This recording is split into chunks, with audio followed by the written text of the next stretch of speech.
Update po tayo sa pagpapatuloy ng rally sa Liwasang Bonifacio.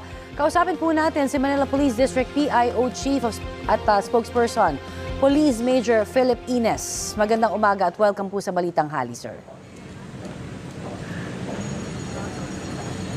Yes, Ma'am Connie, isang mapagpala at kalmadong umaga po. Ganon din po sa mga nakatugaygay sa inyong programa. Sir, ilan na ho ba ang latest crowd estimate dyan sa Liwasang Bonifacio?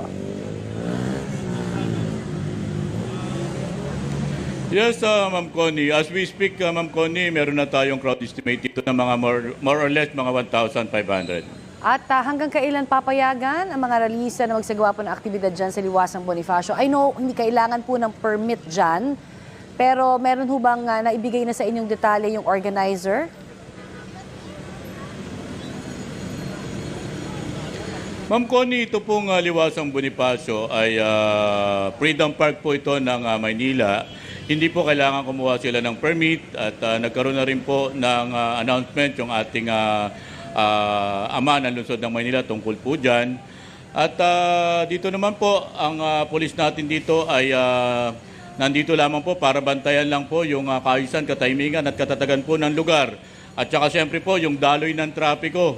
At kagabi pa po, Ma'am Connie, meron na po tayong public advisory para po dun sa ating mga kapatid na INC. Yung mga sasakyan po nila, meron po tayong mga designated na parking area para po magamit nila. Ito po yung Quirino Grandstand.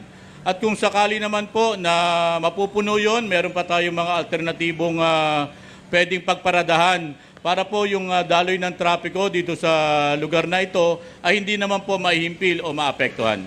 Okay, sa ngayon po, ilan po ang nakadeploy na kapulisan po kung po pwedeng malaman?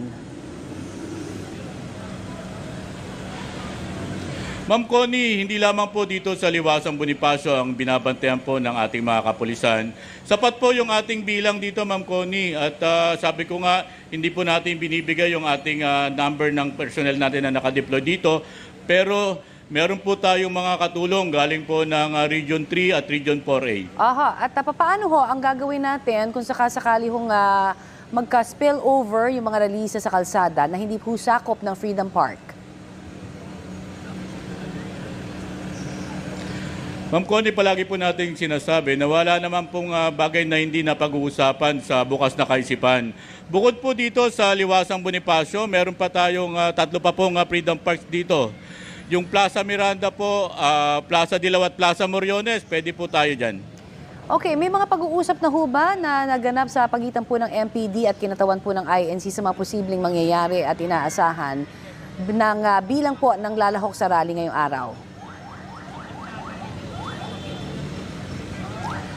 We presume po, nagkaroon na po sila ng initial na pag-uusap kung saan nga po, katulad po na nabanggit ko sa inyo kanina, kagabi pa po nagkaroon tayo ng emergency meeting sa pangunguna po ng aming district director at naglatag na po tayo ng ating mga security plan at nagkaroon na rin po tayo ng public advisory para po maging gabay ng ating mga kababayan.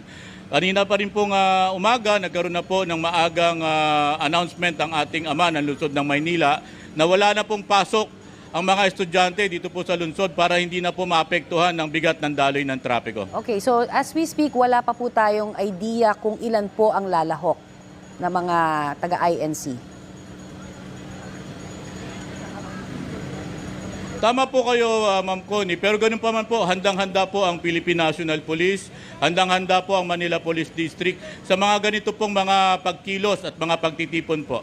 Alright, marami pong salamat sa inyong oras na ibinahagi sa amin sa Balitang Hali, sir. Maraming salamat, Ma'am Connie, at mabuhay po kayo. Yan po naman si Manila Police District PIO Chief at Spokesperson, Police Major Philip Ines.